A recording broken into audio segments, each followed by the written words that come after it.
मैं यहाँ पर मौजूद सारे मीडिया भाइयों को शुक्रगुजार हूँ उनका कि वो अपना एक कीमती वक्त निकाल कर हमारे बीच में आए।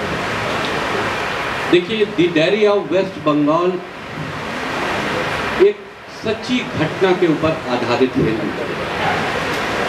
8 अक्टूबर 2001 में हमारे पड़ोसी मुल्क बांग्लादेश में सिराजगंज एक जगह है, वहाँ एक घटना घटी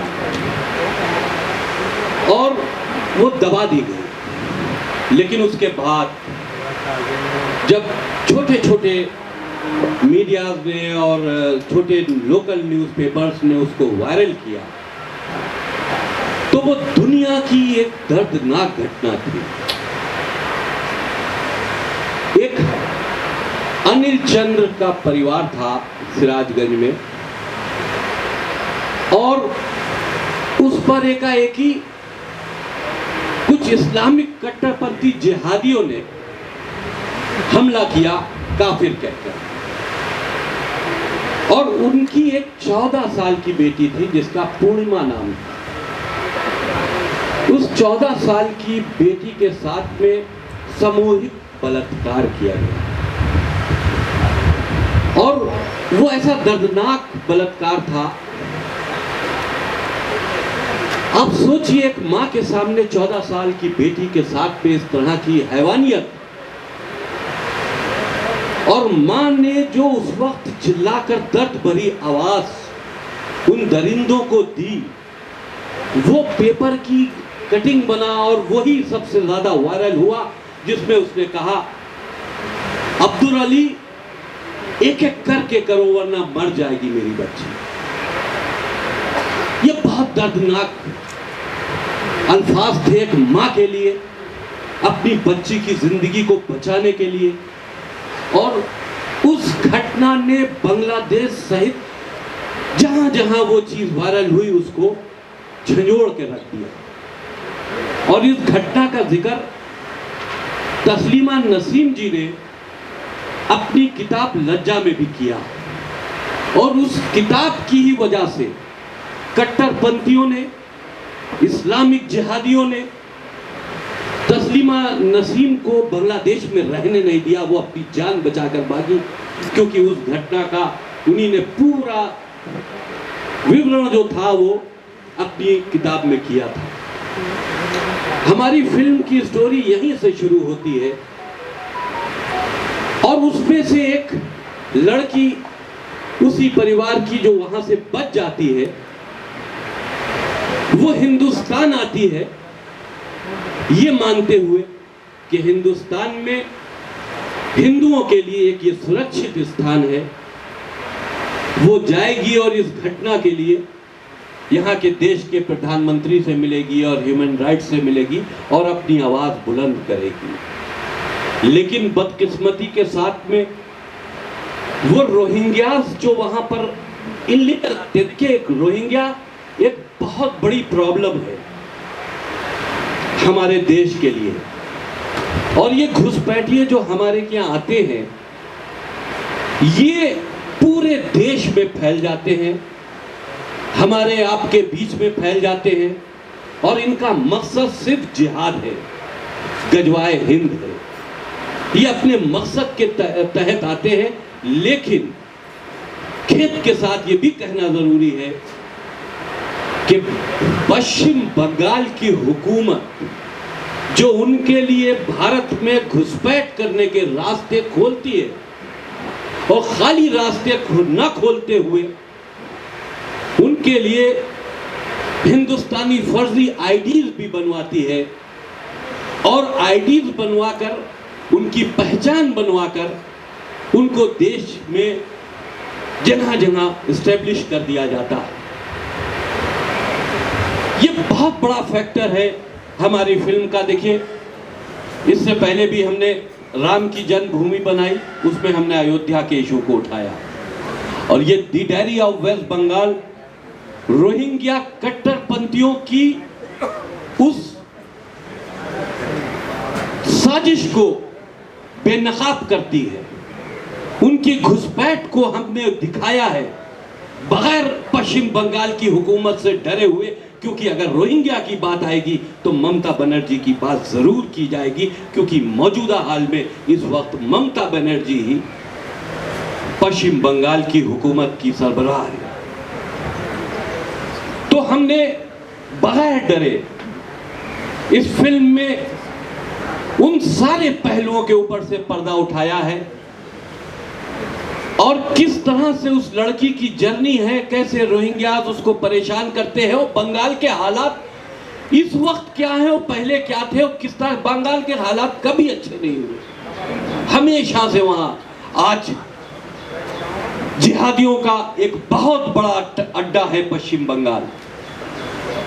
वहां की मुख्यमंत्री के संरक्षण में, उनकी सपोर्ट से वहां बड़ी बड़ी आबादियां बसी हैं, क्योंकि ये बहुत बड़ा वोट बैंक है। इस वोट बैंक के चलते अगर पश्चिम बंगाल की हुकूमत पूरे देश को खतरे में डाल रही है, तो इन सारी चीजों से पर्दा उठाना बेहद जरूरी था। इसलिए इस मिशन को हम लेकर आगे बढ़े। सनोज भाई जो हमारे डायरेक्टर हैं, बहुत बड़ी इसमें इनकी मेहनत है, इनकी रिसर्च है, क्योंकि हर जगह इनका जाना, सारी ह्यूमन राइट्स से सारे कलेक्शंस करना, फिर स्टोरी तैयार करना, फिर लिखना, ये बहुत बड़ा टास्क था जो सनोज मिश्रा डायरेक्टर जो हमारी फिल्म के उन्हीं ने कबूल किया। और 30 अगस्त को हम ये फिल्म रिलीज करने जा रहे हैं फाइनली, और पूरा देश रोहिंग्यास के इशू को जानना चाहता है। पूरा देश चाहता है कि पश्चिम बंगाल में किस तरह से आज हिंदू जो बहुसंख्यक है वो पश्चिम बंगाल छोड़ने पर आमादा हो रहा है। पूरा देश ये जानना चाहता है कि उनके साथ ऐसा जुल्म, जाति भेदभाव क्यों हो रहा है, क्यों पश्चिम बंगाल दूसरा कश्मीर बनने की कगार पर आ गया है। ये बहुत बड़ा सवाल है, और हमारी फिल्म को सेंसर भी मिल चुका है। हमारी फिल्म में जितने आर्टिस्ट ने कैरेक्टर निभाए हैं, वो सारे कैरेक्टर अपने में अनमोल हैं। उन्हीं ने उस दर्द को समझा है और अपने कैरेक्टरों में उसको उभारने की कोशिश की है। मैं सिर्फ यही कहना चाहूंगा कि पूरा देश जानना चाहता है कि बंगाल की असलियत क्या है। पूरा देश जानना चाहता है ममता बनर्जी की फोटो की राजनीति क्या है, जिसमें पूरा देश खतरे में कभी ना कभी पड़ सकता है। रोहिंग्या जिहाद क्या है, लव जिहाद क्या है, और इस्लामिक जिहाद क्या है, इस पर से हमने बखूबी पर्दा उठाया है। मैं फिर आप लोगों का एक शुक्रिया अदा करते हुए मैं अपने एंकर साहब से कहता हूं कि वो आगे की प्रोसीडिंग शुरू करें। शुक्रिया। पहली बात तो धन्यवाद जितेंद्र सर, जो कहानी आपने हमारे साथ साझा की है, मतलब सच में वो रूह दहलाने वाली कहानी है। और ये सुनने के बाद हम सब वेट नहीं कर पा रहे हैं 30 अगस्त की, जब ये फिल्म सच में बड़े पर्दे पे आएगी। I am sure we all are equally excited to see this story, this narrative on 70mm। इसी के साथ एक और कहानी जो है जिसको सुनने के बाद आपकी रूह काम जाएगी, बिकॉज क्या कुछ फेस किया है यहाँ पे हमारे सॉरी ये सब हमारे हवा का झोंका बीच में आ रहा है, मगर जो कुछ फेस किया यहाँ पे और जो स्ट्रगल्स रही हैं you know while filming the diary of West Bengal, ladies and gentleman, वो बताएंगे captain of the ship the director Sanoj Mishra ji sir. क्योंकि जो कहानी आपने हमें सुनाई है वो सुनने के बाद सच में किसी की भी रूह कांप जाए। बहुत बहुत धन्यवाद अभिनंदन जी, सभी का अभिनंदन है और आपको धन्यवाद सर। जैसा कि भाई साहब ने मुझे बताया, सबको बताया, मेरे बड़े भैया श्री वसीम रिजवी साहब, जिनके बारे में दो ही शब्द कहना चाहूँगा कि मैं इनको यही मानता हूँ कि दुनिया में सबसे सच बोलने वाले इकलौते इंसान हैं, जिन्होंने तमाम मुश्किलों, तमाम दवाओं के बावजूद भी सच बोलना बंद नहीं किया। वो सच जो हर आदमी जानता है लेकिन बोल नहीं सकता, दुनिया के इकलौते इंसान है। इस कैप्टन के बारे में कुछ नहीं कहूँगा, क्योंकि ये इतनी बड़ी शख्सियत हैं अपने आप में। इन्होंने इतना त्याग किया है, इन्होंने इतना कुर्बानियाँ दी हैं इस देश के लिए और ख़ास तौर पर समाज के लिए। समाज किसी एक धर्म या विशेष जाति को लेकर नहीं कह सकते, समाज सबसे मिलकर बनता है। और उस समाज की भलाई के लिए इन्होंने जो भी काम किया अभी तक, चाहे फिल्म के माध्यम से रहा हो, चाहे सोशल सर्विसेज के माध्यम से रहा हो, वैसा कोई दूसरा इंसान अभी तक धरती पे नहीं आया। आप ये कह सकते हैं कि इन्होंने सबसे पहले इंसानियत की बात रखी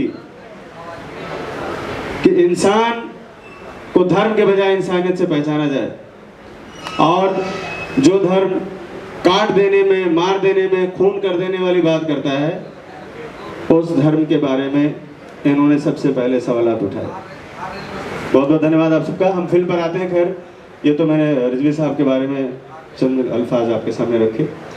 फिल्म की जो बातचीत रही उसमें हमारे लिए प्रेरणा भी भाई साहब ही थे। हमारी भाई साहब से बातचीत हुई और फिर एक, चूँकि मैं पिछले 30-32 सालों से इंडस्ट्री में आप सब लोगों के बीच काम कर रहा हूँ और कई सारी फिल्में बनाई, सस्पेंस थ्रिलर, एक बंगले के अंदर जा रहे हैं, लोग मर रहे हैं बारी बारी से करके, ऐसी कई सारी फिल्में मैंने की। उसके बाद इन सब चीज़ों से मेरा दिमाग उलझ गया। मुझे लगा ये तो भेड़ चाल है, इस भेड़ चाल से अलग निकल कर कुछ काम करना चाहिए मुझे, कुछ देश के लिए, समाज के लिए। पैसा वही लगता है, संसाधन वही लगते हैं, चीज़ें वही लगती हैं, लेकिन रिजल्ट वही भीड़ में खड़े हो जाने वाली होती हैं। जहाँ पर हर साल 12,000 फिल्में बनती हैं, उसमें एक आपकी भी रहती है। इस मकसद को लेकर, और दूसरी बात है कि कुछ सिनेमा के माध्यम से ही सही मैं समाज के लिए और देश के लिए अगर कुछ कर पाऊँ तो मेरे लिए सौभाग्य होगा। तो मैं गया हुआ था, सिलीगुड़ी फिल्म फेस्टिवल था, उसमें मुझे जज बतौर बुलाया गया था, और वहाँ से फिर मुझे लोग घुमाने के लिए बॉर्डर साइड लेके गए और वहाँ के थोड़ा सिस्टम को मैंने समझा, कैसे लोग कहाँ से आना जाना होता है लोगों का। तो काफ़ी ऐसी जानकारियाँ मुझे वहाँ हासिल हुई जो मैं सिर्फ मीडिया में रहकर या मुंबई में रहकर नहीं जान सकता था। और मैंने अपना आने का प्रोग्राम वहाँ कैंसिल कर दिया और मैं सिलीगुड़ी में रुक गया कई दिनों तक। काफ़ी चीज़ें मैंने वहाँ समझी, जो कि बॉर्डर वहाँ से कुछ 60-70 किलोमीटर की दूर था। किस तरह से घुसपैठिए आते हैं और बॉर्डर एरिया में कितनी ज़्यादा उनकी पॉपुलेशन हो गई है, उनको सरकार किस तरह से बसाती है, वहाँ पर क्या उनको सुविधाएँ दी जाती है, किस लिए रखा जाता है।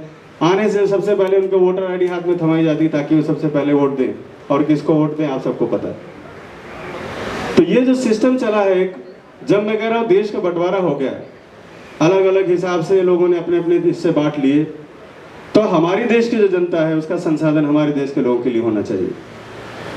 यहाँ पर घुसपैठियों की, जो घुसपैठिए बाहर से आते हैं, जो क्रिमिनल हैं, जो बर्मा में लोगों को मारकर, सैनिकों को मारकर भाग रहे लोग वहाँ से, वो हमारे यहाँ शरण लेते हैं और सरकार उनको प्रेशर देती है, सुविधाएं देती है।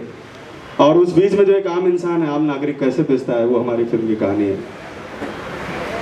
इस फिल्म के जरिए ज्वलंत मुद्दों को उठाने की कोशिश की गई है, और मुझे लगता है जब आप फिल्म देखेंगे तो आप ये नहीं कह सकते कि प्रोपेगेंडा फिल्म है। जैसे लोग बोलते हैं प्रोपेगेंडा पिक्चर एक और आ रही है, तो ये प्रोपेगेंडा फिल्म नहीं है।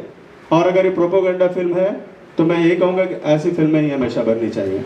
अगर सच बोलने को प्रोपेगेंडा कहा जाएगा तो ये प्रोपेगेंडा चलता रहना चाहिए, और ये प्रोपेगेंडा हमारे लिए गौरव की बात होनी चाहिए, क्योंकि सच बोलने की बात जहाँ पर आती है वहाँ पर बहुत सारे लोग अपने घरों में ऐशो आराम के लिए निकल जाते हैं, सड़कों पर कोई नहीं उतरता।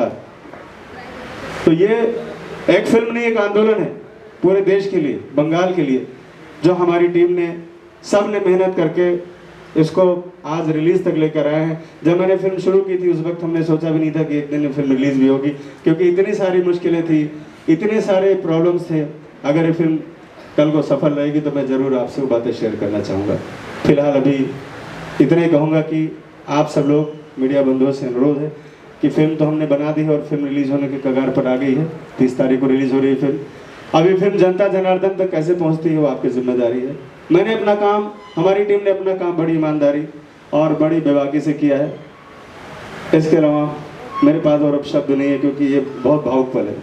धन्यवाद भाई, सब कुछ बोला बखूबी सनोज, बहुत अच्छा लग रहा है। हमारे बहुत प्रिय मित्र भी हैं आप ये अर्जुन। और पहली बात जब आपको ये फिल्म दी गई थी और एज ए डेब्यू जब आपको पता चला कि the diary of West Bengal के साथ आप इस इंडस्ट्री में पहला कदम रख रहे हैं, सो what was your reaction? And because Krishna Abhishek, the very well known comedian from Kapil Sharma show, is your family, is your brother, और वो हमेशा से कॉमेडी टाइमिंग के लिए जाना जाते हैं। और ऐसे में जब आपने इस इंडस्ट्री में कदम रखे हैं तो स्ट्रेट अवे वो फिल्म जो मच एंटिसिपेटेड फिल्म है the diary of West Bengal, उसके साथ आपने शुरुआत की। तो share about your journey, character and this step that you have taken. Hello everyone, my name is Yajur, जैसे अभिनंदन ने बताया, and hi to you and everyone for the media for coming, and thank you so much Saroj sir, Wasim sir for considering me for this role. तो जैसे कि आप लोगों ने पूछा कि मेरे को ये फिल्म जब ऑफ़र हुई तो मेरा रिएक्शन क्या था, तो मैं आप सभी को बताना चाहता हूँ कि मेरी जर्नी स्टार्ट हुई, मैं दिल्ली में अपनी स्टडीज़ कर रहा था। I am an architect by qualification, और अलॉन्ग साइड मैंने थिएटर ज्वाइन किया। मैंने 5 साल थिएटर करा है श्री राम में, मंडी थिएटर में मैंने मंडी हाउस में बहुत सारे थिएटर कोर्स करे हैं, और साथ साथ मैंने अपना डांसिंग भी सीखा, मैंने मार्शल आर्ट्स भी सीखा, मैं ब्लैक बेल्ट। तो क्योंकि there is no fix book for becoming an actor, तो मैंने सब कुछ करा ट्रेनिंग, और then I came to Mumbai and I give auditions and everything. Sir मेरे को मिले, और सरोज सर को भी मैंने ऑडिशन दिया था। तो उसके बाद जब मेरे को एक्चुअली, जब मेरी फैमिली में है गोविंदा जी, कृष्णा, अच्छे एक्टर्स, मतलब मैं क्या बोलूँ, बट मेरा जो जॉनर है वो हमेशा रियलिस्टिक क्यों रहा है, क्योंकि I was always connected with theatre. तो जब मैंने थिएटर किया तो मेरे को काफ़ी, मैंने प्रेमचंद जी के प्लेस करे, बहुत सारे प्लेस करे, तो मेरे को हमेशा से रियलिस्टिक सिनेमा की तरफ इंक्लिनेशन थी। तो ये फिल्म मेरी डेब्यू फिल्म है, और एज़ पर माई लाइकिंग, तो I guess definitely I opted and said definitely I do this film. क्या बात है याजुर, बहुत बेहतरीन जर्नी तुम्हारी रही है, और बाकायदा ऑडिशन देके आए हो। सनोज जी के मामले में मैं मान सकता हूँ कि वो कॉम्प्रोमाइज़ नहीं करेंगे, उनको ऑडिशन चाहिए, लुक फिट चाहिए, तो वही आप इस किरदार में आएंगे। मगर क्योंकि ये फिल्म जो है कंट्रोवर्सी में रही है, और ऐसा सब्जेक्ट है, the story that needs to be told, that needs to be seen. Controversy की बात की है, of course you know you belong to a family जिसमें गोविंदा साहब का नाम जुड़ा है, जिसमें कृष्णा अभिषेक का नाम जुड़ा है। तो ऐसे में because you know you enter the tensile town, Bollywood town, nepotism को लेके बातें होती रही हैं, अब आप आए हैं तो आगे भी बातें होंगी। So Yajur, what's your take on that? So like nepotism के ऊपर मैं एक चीज़ क्लियर आउट करना चाहता हूँ कि जैसे मैंने बताया, सर ने ऑडिशन लिया, मैंने अभी पिछले 3 साल से मैं आई एम शूटिंग, और ये मेरी फर्स्ट फिल्म रिलीज़ है, मेरे बहुत सारे गाने रिलीज़ हो चुके हैं, और मेरी वेब सीरीज़ भी हो चुकी है। अब मेरी इस साल और 2 फिल्म रिलीज़ हो रही हैं, बड़ी फिल्म्स हैं, और सब में आपको एक, I always opt for subject oriented where character is the lead. So मैंने हर जगह ऑडिशन दिया है, बिना ऑडिशन के लिए मेरे को किसी डायरेक्ट कॉन्टैक्ट पे कोई काम नहीं मिला है, मैंने हर जगह ऑडिशन दी है। और रही बात नेपोटिज्म की, मतलब बेनिफिट क्या है कि ऑब्वियसली मैं बचपन से इस लाइन से जुड़ा हुआ हूँ, मैं शूट्स पे जाता था, मेरी लाइव प्रैक्टिकल नॉलेज बहुत मिली है।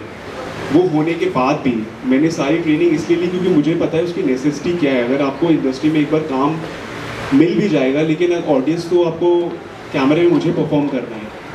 आई डोंट थिंक सो कि वो कृष्णा परफॉर्म करें, गोविंदा जी मुझे परफॉर्म करना है, तो मुझे उसके लिए ट्रेनिंग करनी थी, और मैंने पूरी ट्रेनिंग लेकर आया हूँ मैं यहाँ पे। तो I guess hard work is the key to success. और बाकी ठीक है, थोड़ा बेनिफिट ज़रूर मिलता है कि हाँ आपको नॉलेज रहती है, आपने शूट्स देखे हैं, तो यू आर कनेक्टेड, बस that is the benefit which I get, and I always get support from family, and I guess और एवरी फैमिली सपोर्ट्स। फैमिली को कौन नहीं सपोर्ट करेगा? एब्सोल्युटली। बट मैं ये क्लियर करना चाहता हूँ, काम मैंने अपने दम पे लिया है, ऑडिशन देने के लिए है। ये चीज़ की तो मैं भी गारंटी दे सकता हूँ, क्योंकि मैंने खुद देखा है मैंने खुद देखा है इनको ऑडिशन देते हुए। कुछ ऑडिशन तो मैंने याजुर के बनाए हैं। तो of course you no family की बात की है, Krishna Abhishek is your family, तो उनके कुछ सुझाव थे यहाँ पे एंट्री करने से पहले? एंट्री करने से पहले हमें ऑब्वियसली गाइड तो किया एज अ बिग ब्रदर, हमेशा गाइड किया कि काफ़ी कि मैं जब दिल्ली रहता था, उसके शोज़ वगैरह होते थे, वो दिल्ली आता था, तो मैं हमेशा स्टारडम देखता था उसका कि ये है, लोग देख रहे हैं, बट वो हमेशा मुझे बोलता था कि इसके पीछे बहुत ज़्यादा हार्डवर्क है। और जब मैं बॉम्बे आया तो मुझे रियलाइजेशन हुई कि वो सही बोलता था। तो गाइडेंस हमेशा अच्छी मिली है कि work hard, work on your acting skills, on yourself, and that is it. So that was all the guidance which I got. Very well said and wish you all the really best. और ऐसे में खूबसूरत चेहरे का हम सबको इंतजार था। Aasheen Mehta, congratulations, you are looking stupendous in the trailer of the diary of West Bengal and thank you so much. हम सबको ट्रेलर, आपके ट्रेलर तो खैर अभी हमने देखा नहीं, जो हम 11 अगस्त को देखने वाले हैं, जो चित्रकूट में लॉन्च होगा। टीजर में आप बहुत बेहतरीन लग रही हैं और गानों में तो माशाल्लाह। आपका क्या रिएक्शन है एंड फर्स्ट रिएक्शन व्हेन जब आपको ये स्टोरी सुनाई गई थी, ये टॉपिक बताया गया था, so what was going on in Aasheen's mind that time? Well, hi everyone. Thank you so much for coming here. Well, मेरा नाम अर्शन मेहता है एंड जब मेरे सामने सनोज सर, वसीम जी ये मूवी लेके आए थे, I frankly saying was a bit nervous. I didn't know कि whether I should do this movie or not. But जब मैंने पूरी कहानी सुनी एंड मैं काफ़ी डिटेल में गई, मैंने पढ़ा, मैंने रियलाइज़ किया कि ये एक ऐसी लड़की की कहानी है जो ऑडियंस, जो दुनिया को पता होनी चाहिए। और एक एक्टर के सामने ऐसी स्टोरी आना इज़ वेरी रेयर एंड मुझे काफ़ी खुशी हुई and I am so much grateful कि सनोज सर और वसीम जी ने मुझे ये प्रोजेक्ट के लिए चुना। एंड ये जो कैरेक्टर है, जैसे मैंने इसको रियलिटी में ऑन ट्रू बेसिस में उसे दिखाया है मूवी में, I think we all work very hard for it. So I am very glad कि मेरे सामने ये मूवी आई। मैंने काफ़ी प्रोजेक्ट्स किए हैं पर ऐसा कैरेक्टर मिलना बहुत मुश्किल होता है एक एक्टर के लिए, आना भी और करना भी। So I am very glad that I got this character and I could give 100% justice to it. So कुछ ऐसी चीज़ जो शूट के दौरान आपको बहुत मज़ेदार लगी, इंटरेस्टिंग लगी, जो सीखने को मिला, if you could share some sneak peeks from the shooting sites?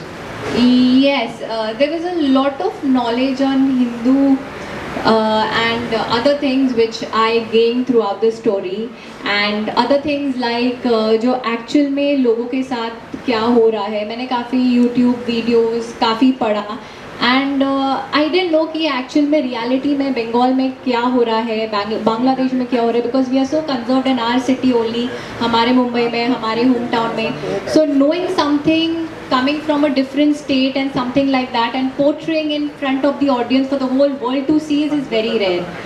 तो मुझे काफ़ी नॉलेज मिली, जो भी हमारे मूवी में जो भी मैंने दिखाया है, पोर्ट्रे किया है एक हिंदू ब्राह्मण लड़की को, वो सब मैंने काफ़ी सीखा। वाह, वेरी इंटरेस्टिंग। और हम जल्दी देखना चाहेंगे इस फिल्म को 30 अगस्त को। और उसके साथ साथ देखिए, सनोज सर की फिल्म हो, वसीम रिजवी जी की फिल्म हो, तो सिर्फ हीरो हीरोइन नहीं, हर एक किरदार को उतना ही महत्व दिया जाता है जितना कि हीरो, जैसे कि बहुत ज़रूरी होता है हर एक फिल्म में। तो इसी के साथ सनोज सर, मैं चाहूँगा कि जो बाकी के हमारे फिल्म के पिलर्स हैं, जो बाकी की स्टार कास्ट है, कास्ट क्रू है, जो फिल्म को और भी स्ट्रॉन्ग बनाते हैं, आप प्लीज़ उनको मंच पे बुलाएं। जी जी, बहुत बहुत धन्यवाद। सबसे पहले मैं, हमारी फिल्म आने से पहले ऐसा नहीं है कि दंगे नहीं होते हों। दंगे फसाद तो जब कट्टरता या किसी तरह का कोई क्लैश होगा तो दंगे फसाद होते हैं, लेकिन हमने फिल्म में बैलेंस रखा है। फिल्म में हमने असलियत भी दिखाई है और कम्युनिटी को बैलेंस भी रखा है, लेकिन बोल्डली दिखाना। देखिए, ये फिल्म नेशनल इश्यूज हैं, हमारी भारत की सुरक्षा को दृष्टि में रखते हुए इस तरह से बनाई गई है कि हम अपने इश्यूज को देखें। ये भी जरूरी है कि ऐसे इश्यूज जहां पर बहुत कुछ हो रहा और पब्लिक के सामने नहीं आ रहा, उनको भी एक्सपोज करना भी बहुत जरूरी है। और फिल्मी प्लेटफॉर्म एक ऐसा प्लेटफॉर्म है जहां से हम अपनी बात इजीली लोगों तक पहुंचा सकते हैं, लेकिन हाँ, उसको पहुंचाने का तरीका ऐसा होना चाहिए कि किसी तरह का कोई फसाद ना हो, किसी तरह के कोई दंगे ना हो, या किसी रिलीजन को हिट ना करता हो। उनकी धार्मिक आस्थाओं को हिट ना करता हो, इन सारी चीज़ों का ख्याल रखते हुए हमने किया है। लेकिन अगर ये कहा जाए कि हम गजवाए हिंद पर पर्दा डाल देंगे, अगर ये कहा जाए कि हम जिहाद के ऊपर पर्दा डाल देंगे, ये कहा जाए कि हम इस्लामिक कट्टरता के ऊपर पर्दा डाल देंगे, तो हम समझते हैं कि इस पर पर्दा नहीं डालना चाहिए, इसको एक्सपोज करना चाहिए ताकि लोग बातों को समझें, और जो इस तरह की नफरत फैलाने की गतिविधियां भी इस देश में चलती हैं वो भी इस बात को समझे कि वो एक्सपोज हुई, वो भी समझे, ताकि वो भी अपनी एक्टिविटीज को उनकी जब एक्सपोज होगा तो उनमें कमजोरी पैदा होगी, और जब कमजोरी पैदा होगी तो हमारा देश सुरक्षित होगा और ये सारी चीज़ें हमारे देश से ख़त्म हो जाएं, जाति धर्म की जो भेदभाव है ये ख़त्म हो जाए, देश में सब एक साथ और सुकून के साथ रहना चाहते हैं, लेकिन फैलती हुई नफरतों को एक्सपोज करना भी ज़रूरी है। हर इंसान का एक अपना नज़रिया होता है, आपका एक अपना नज़रिया है। आपको कभी ये डर नहीं सताता कि मैं इतने लोगों के विरोध जाता हूँ, शायद ये फिल्म रिलीज़ के बाद किसी एक तबके की भावनाओं को आहत भी पहुँचे, किसी तरह के फतवे भी निकले, उस चीज़ के लिए आप किस तरह से तैयार हैं? देखिए, आपकी इन्फॉर्मेशन के लिए बता दूं कि मैंने जो चीज़ भी देश के हित में अपनी बात को उठाया है, तो कट्टरपंथी जो हमारी बातों से हमसे नाराज़ होते हैं, तो उन्हीं ने मेरे सर काटने के फतवे पहले ही से दे चुके हैं। ये कहाँ तक जायज़ है कि अगर आदमी अपनी बात रखे तो उसका सर काटने का फतवा दे दिया जाए। 5 करोड़ रुपए तक का इनाम मेरे सर के ऊपर रखा गया है, मेरी ज़बान काटने पर इनाम रखा गया है। ये सारे इनामात मेडल की तरह से हम पर पहले ही चिपकाए जा चुके हैं। हमारी गलती सिर्फ इतनी है कि मैंने सच बोलने की कोशिश की।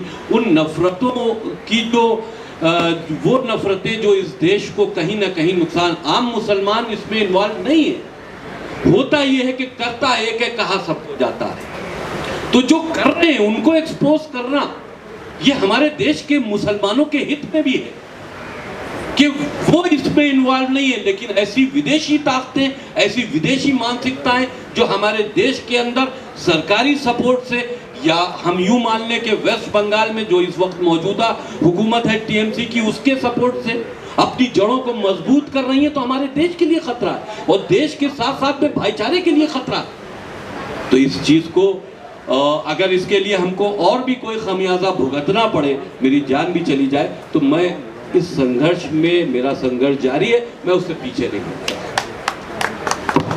हेलो, मेरा प्रश्न सनोज जी से है।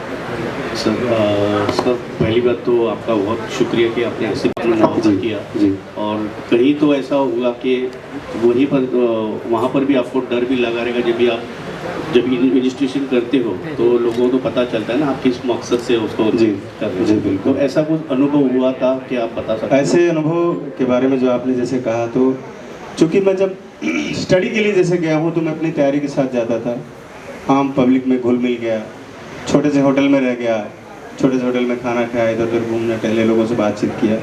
वो चूँकि अकेला रहता था इसलिए मैं अपने आप को सुरक्षित कर लेता था। असल चैलेंज मेरे लिए तब हुआ जब मैं शूटिंग करने के लिए पूरी यूनिट लेकर बंगाल पहुंचा। वो ज़्यादा चैलेंजिंग था क्योंकि वेस्ट बंगाल पहले से FIR दर्ज कर चुकी थी हम लोगों के ऊपर, और फिल्म बगैर बंगाल की पूरी नहीं हो सकती थी।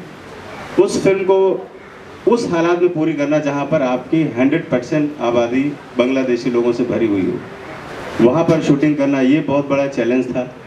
और ये इस पर बड़ी अच्छी फिल्म बन सकती है, सस्पेंस थ्रिलर, कि किस तरह से हम लोगों ने वहाँ पर और कैसे कैसे हमारे कलाकारों ने डेयरिंग के साथ जो हम प्लानिंग करते थे रात में होटल में, उसके बाद अगले दिन उसको एग्जीक्यूट किया जाता था। कुछ लोग बीच बीच में गड़बड़ भी करते थे, तो वो सब चीज़ें भी संभालना बड़ा एक चैलेंजिंग था। और जहाँ तक रही डर की बात, तो आप सोचिए सुंदरबन जैसी जगह जहाँ पर हमारे पास बहुत कम संसाधन थे, लोग थे ज़्यादा, 6 दिन 8 दिन का शूट करना, पता नहीं किसको टाइगर कब उठा ले जाए, सांप किसको काट ले, कौन सा इंसिडेंट हो जाए वहाँ पे किसी के साथ, क्योंकि वो जानवरों से भरा हुआ जंगल है पूरा, और इंसान नाम की चीज़ वहाँ पर आपको सैकड़ों किलोमीटर तक नहीं मिलेगी। तो वो भी एक बहुत बड़ा अपने आप में टास्क था और हम सब लोगों ने उसको मिलकर पूरा किया। जैसे हमारे एक्टर्स लोगों ने हमको एक्टरों सारे ने बहुत सपोर्ट किया, क्योंकि वैनिटी वैन भी तो 1-1.5 किलोमीटर दूर रहती थी, तो कपड़े चेंज करने जाना, फ्रेश होने जाना, बहुत सारी मानवीय जो चीज़ें होती हैं, इंसानी चीज़ों के लिए भी हमें बहुत सारे स्ट्रगल करने पड़ते थे। और उस बीच ये डर बना रहता था कहीं राज न खुल जाए तो हम लोग यहीं से ही निपट जाएं। और जिस वक्त मैं यूनिट लेकर निकला था तो मुझे ऐसा लगा था कि मैं बहुत गलत करने जा रहा हूँ, अपने साथ साथ में करीब 70-80 लोगों की और जान जोखिम में डाल रहा हूँ।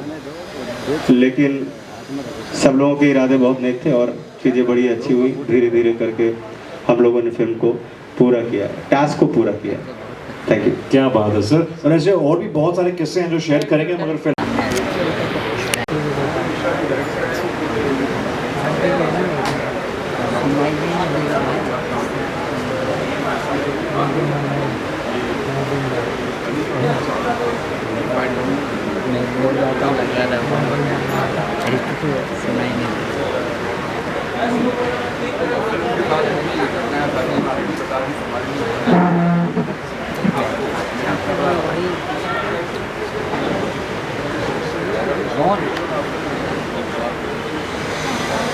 आपका अनुभव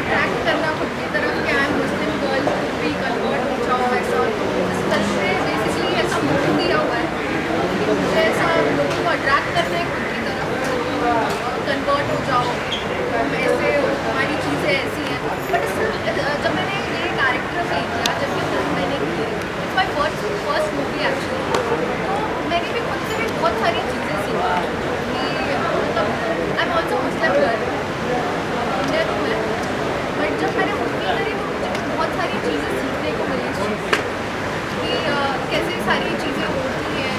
और मैं मतलब उस फिल्म में मेरा एक कैरेक्टर है, एक सीक्वेंस है कि जिसमें मैं कन्वर्ट करते करते लोगों को मैं खुद ही अट्रैक्ट होने लगा।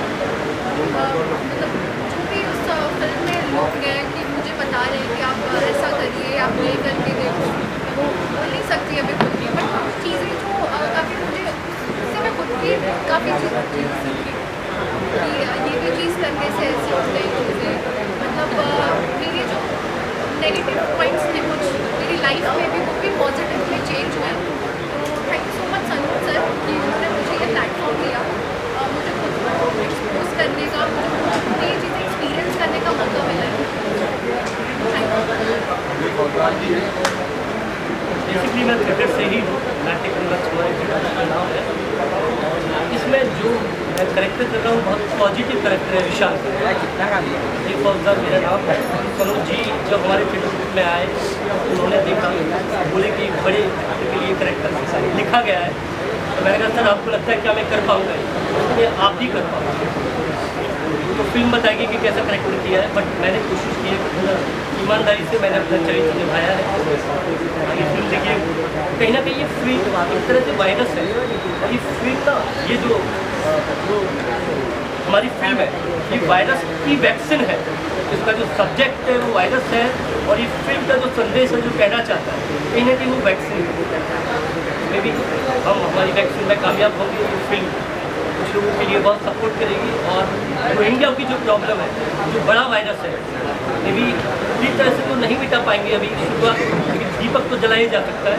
दीपक द डायरी वेस्ट बंगाल ने जला दिया, तो दीपक जी है।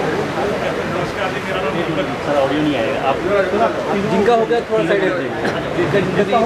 आप तीनों नहीं आए अभी मुलाकात उनके स्टूडियो में हुई, हमारी वर्कशॉप चल रही थी, तो उन्होंने विजिट किया, कैरेक्टर ऑडिशन ले रहे थे फिल्म के लिए, वही मुलाकात हुई और फाइनल हुआ। एंड कैरेक्टर का नाम महमूद खान है, जो मैं प्ले कर रहा हूँ। Negative shade character.